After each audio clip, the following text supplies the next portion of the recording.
Hey guys, what's up? How's it going? Welcome back for another video on this channel. In today's video, I'm going to be giving you guys an update for the month of June for my Canadian-based stock portfolio. Like usual guys, we'll go over the stock portfolio. I'll show you guys the dividends. I'll give you guys an update on our living off our dividends case study and all that great stuff that we usually show in these monthly updates. Once again, if you guys want to be notified of when I do these videos and they go live, be sure to subscribe to the channel. And if you guys want to help out the channel, be sure to smash the like button. Let's start today's video off by doing a quick little update of our stock portfolio on Wealthsimple Trade. Alright guys, what's up? How's it going? Welcome to the portfolio update section of the video. So we'll kick things off by going over our total my total portfolio value on Wealthsimple Trade, and then after this we'll dive into passive and I'll show you guys our different portfolios to give you guys a sense of all of our different portfolios and how our stocks are doing. I'll give you guys an update on our monthly dividends, and we'll talk about all that fun stuff that we always talk about in these weekly updates. So I haven't done a video for a little while, so we're going to cover quite a bit in today's video. It's going to be a bit of a long one, so grab yourself a cup of tea or a cup of coffee or something, whatever you guys like to have, and sit down and we'll go through it really quickly here. And a lot has changed in the markets since I did a update not too long ago. The first thing we have here is $148,000 inside my Wealthsimple Trade account. This is made up of all of our different accounts here. So we have a couple different ones here. The big ones are going to be the TFSA. I have a big TFSA here that I've been aggressively working on maxing out over the past couple years. I opened up a first home savings account this year. This is going to be the next big focus. And then we have the RRSP, which I did put a little bit of money inside last year as well as this year. And then we do have my fiance's portfolios, which I'll show you guys later on inside the video. The TFSA is obviously going to be the big one, the big focus that I've aggressively been working on. But if we zoom out here for just a second and we look at the total return, let's kind of go through here really quickly. So the 1 month return is about a 3% gain in the markets. It's about $4,000. And you'll see now that my portfolio is starting to get bigger, there's bigger swings. This is something I always talk about, and it's always weird to, like, when I actually look at this, it's weird because I remember having an account that was just a couple $1,000s and the swings feel nice, right? Because you might be up like $50, $100, $500. Maybe you do really well and you get a couple $1,000. But as your portfolio really starts to grow, you really see these swings really impact things. Like over the course of 3 months, our portfolio is up 6.7%, which is like $9,000. Like that's a lot of money. Like personally for me, that's a lot of money. Especially within mostly a TFSA, right? 6 months return is 14.4%, so that's $18,000. Like that's a lot. It's pretty crazy. And 1 year return. So this is from July of last year, July 13th. I'm doing this video this year. So July 13th of last year to this year, our portfolio is up 21.62%, which is $26,000. Like that's a lot of money, especially when it's tax-free or tax advantage for the most part. Like a big chunk of that is, other than our other accounts we have. Like that's a lot of money. That's getting into the territory of like a part-time job, or that's quite a bit. So it's getting there. Now again, obviously the markets have been really good, and that doesn't happen every single year, but we're going to take it and we're going to go with it because nobody really knows what's going to happen. But all time the portfolio is up 58%, almost 60%. I think the last time I did the video we were sitting around 50, somewhere around 50. And like I said, in the last month or so, we just bumped up quite a bit, and that's $54,000. That's a brand new high on the portfolio. I don't think I've ever seen the portfolio up that much. So things have been growing pretty nicely. And here's the TFSA. We'll open it up really quickly so you guys can see all-time return inside the TFSA is 40%. So my TFSA is up 40% all time. Started it in 2019. Is when I first started my TFSA. I had two TFSAs, put them together into one, and now we're up $40,000 all time within the TFSAs. So it's pretty sweet, pretty solid. And it's not including my other TFSA's gains in there as well. So, I mean, it's all tax-free income. That's the focus here. But as we go through today's video, I am going to talk about how I'm going to be using the first home savings account and the RSP a little bit more, as well as my fiance's TFSA. Next part of the video, we're going to zoom out and give you guys a total view of all of our accounts. And once again, whenever the markets go big, it always amazes me how much everything kind of grows together and compounds and grows. We're up $189,000 inside my portfolio, which again is kind of crazy to see. The growth just keeps happening. But again, this is when you plant those seeds and you work hard. That hard work pays down the road, and it pays you. No, this is a bad pun, but it pays you dividends in the long run, right? That value just keeps growing and the money just keeps working. And we're still depositing a lot of money. We're still focusing on growing all of our accounts and being really aggressive with it. But here's the different accounts I have here. As you guys can see, there's a couple new ones here. There's my Tamara, my fiance, her TFSA has grown a nice little bit too. That's about $37,000. And then that's pretty much the only other account we haven't talked about. But as time goes on, I am going to be focusing on growing the first home savings account. I do plan on buying a home within the next couple years potentially. So we each have those accounts to grow. We have the RSP. You can use the home first home buyers plan, whatever it's called. These are things I'm kind of like looking into and researching myself, but there's a lot of different ways we can reduce our tax bills and then potentially use that money and for things and benefit from it. But again, I'm going to probably do a video, I don't know, sometime soon towards the end of the year, because I will be taking some money out of my TFSA to move into the first home savings account and a little bit into the RSP to get some tax benefits, but then kind of focus on the mid to long term with those accounts. But again, it's a bit of a complicated process as I'm kind of learning, and the cool thing is you're always learning new things all the time. That's what I love about investing. That's what I love about going through this stuff. You're always constantly learning new things. So here's the 1 year, we'll go year to date return of all of our portfolios all in one place on passive. We can see some different things here. So the rate of return of the course of year to date is about 16.49%. This is all of everything kind of put together here. A little bit different than the Wealthsimple one, because the Wealthsimple one was just my account. But our total investment growth over the course of 1 year, year to date, sorry, is $26,000. We can see our average monthly dividends, about $600 here. And let's go over the dividends for July here while we're at it. So July, we made a total of $617 in dividends. As you guys can see here, here's the different dividends. And these are all of our accounts together, like I just mentioned. All the dividends are going to be included here. I think unless like there are sometimes some reporting issues, but you know, for the most part, it's fairly accurate.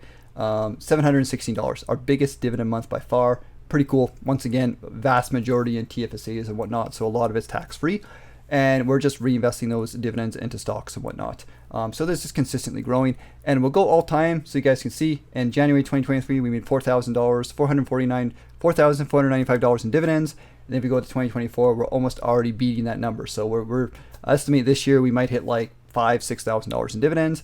But once again, I love dividends. I love dividend investing, but pay attention to the total portfolio growth. You know, if we go over the course of 1 year, we have investment growth of $35,000 across all our accounts. So dividends are nice, but growth is important too. So we like to have a mixture of both. And to give you guys a quick little idea of the different stocks that pay us our dividends, here they are here. I have them kind of set up here on Wealthsimple. This is just my account, just because it's easier to show reporting this way. But you guys can see the different funds I hold, the different stocks. If you guys ever want to see a list of all the stocks I hold inside my portfolios, there is a link in the description of today's video. Click that link, it'll take you to an app called Blossom. You guys can download the app, look me up, my portfolio on Blossom, and you can see all my portfolios, all my returns. You can see my buys, they're updated in real time. It's a super cool app. You guys can kind of follow me on there if you guys want to see that. I do post on there from time to time, but I have been pretty busy lately, so I have scaled back a lot of the stuff I do on YouTube. As you guys have seen, I don't post as much. I am more committed to doing like one update a month, just because I've been so busy lately. But here's the different ones. We have like some covered called ETFs paying us our big dividends, right? Then we have our ETFs like VDY and VFV. We had our big quarterly dividend for this month from VFV, $219 just in my accounts alone. And then we have some individual stocks paying us some dividends like CNQ, TELUS, and some other ones here. So, you know, obviously our dividends just keep compounding and growing, and that's a quick little update on that. And the last big update I'm going to do is going to give you guys an overview of all of our individual stocks and some more information here on Wealthica. So this is another app I use. As you guys know, I use a bunch of different apps. The problem is not one singular app really shows you all the information. There's so much different data. I love data. I love spreadsheets. I love percentages. I just love to do that kind of stuff, because you can track it. You can see the progress. It keeps you motivated. It keeps you going. You know, I try to apply this to everything in my life, as you guys will see later on this video. It's just so cool to see. But here's the stocks on the left side. You guys can see the tickers. Here's the book value. So the book value is going to be my total dollar amounts of which I hold inside individual stocks. Here on the right side, we're going to see the income. So this will be the dividend income, and this will be the all-time return in dollar amounts, and then the all-time return in percentages. So the all-time return is taking the growth of the stock as well as the dividends. So you'll see here, most of our portfolio is growth focused with a little bit of dividends, but we do have some dividend stocks as well as some more higher yield ETFs and stocks as well. And I'll point out some differences between the ones here. So VFV is our US-based S&P 500 growth fund. It is up about 40% all time, most of that coming from stock growth, right? VDY is a dividend fund. It kind of focuses on growth plus dividend yield. We can see we got about 12.28% in growth from this fund, and about 25% in income. So it's actually, we've made more money from income, I think, or about, it's actually, and then you add them together, or actually, sorry, I should say it's about 12% in dividend income and then another 12% or so in growth to make a total of $25,000. So it's kind of split down evenly down the middle. But even a covered call ETF like HYLD, we had some growth, 11.86% and then 31%. If we add the dividends, it's about a 20% from the dividends, the distributions, because those funds they pay massive dividends. But it's done well, and I've been adding a little bit here and there. Kushtar, TD Bank, HDIV, some other companies down here. We even have some split share funds. But of course, our biggest holdings that we have are going to be the ETFs. I'm an ETF guy. I like VFE, VDY. But as our portfolio has been growing, I will obviously be putting more dollar amounts into individual stocks. But I like ETFs because they're safe, they're guaranteed, and you're buying the market, and the market's guaranteed to go up over time. But of course, if you guys want to pause this, you want to kind of take a peek at the companies I own, you can.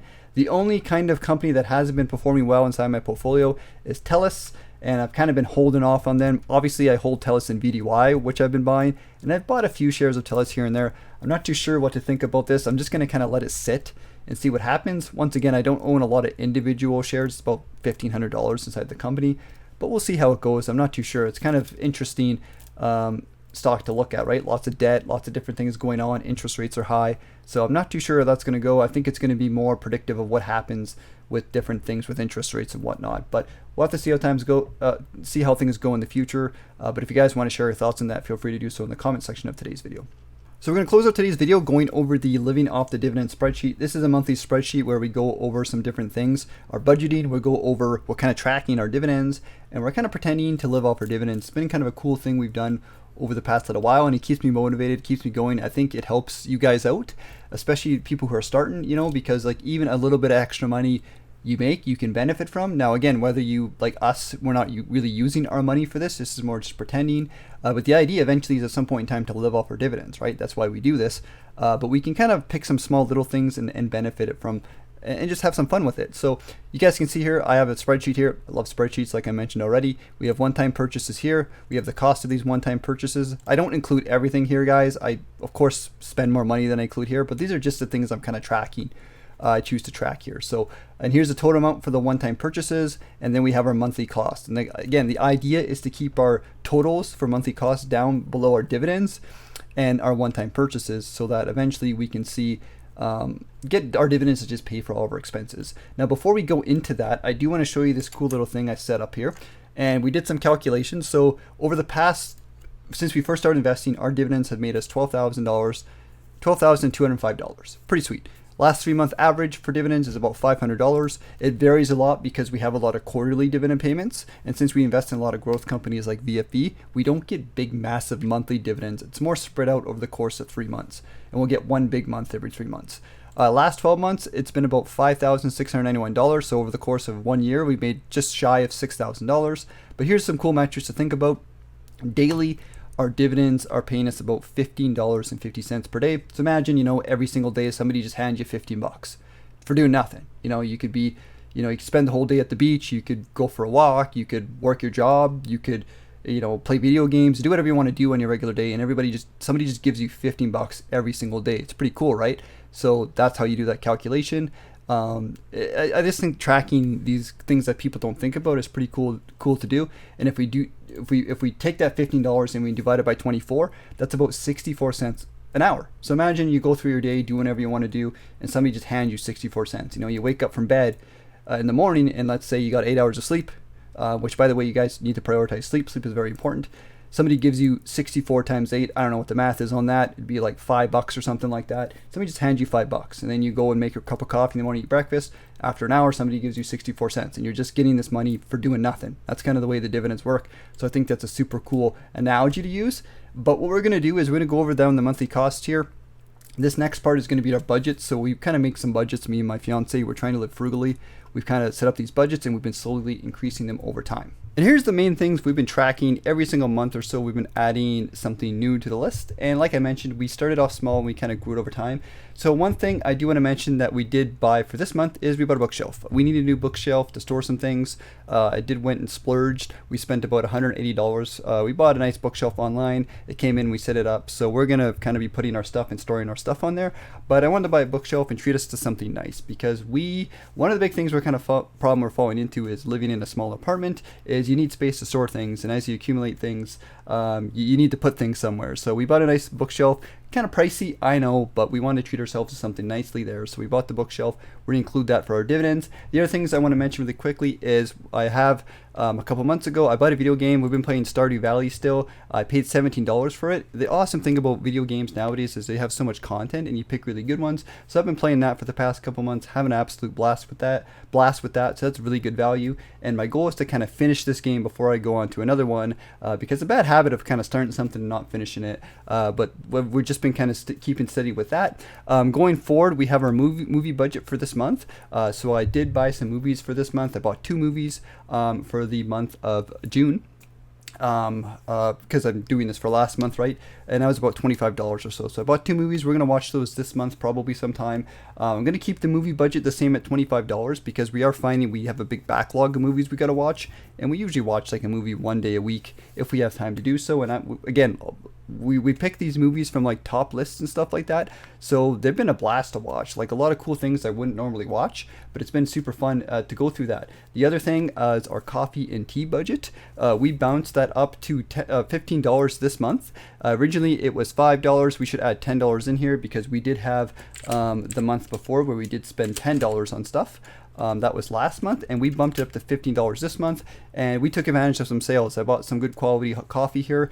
I bought some fancy stuff because it was on sale for $8.99, and then we did buy some tea to use up our budget. So we didn't, as you guys can see, we're starting to accumulate stuff, and as time goes on, you buy things cheap, you enjoy the cheap stuff, you enjoy the good stuff, and then you can start to really budget here. And it might get to a point where like maybe our coffee and tea budget becomes like $20, $25 a month, and we're still having like good quality stuff.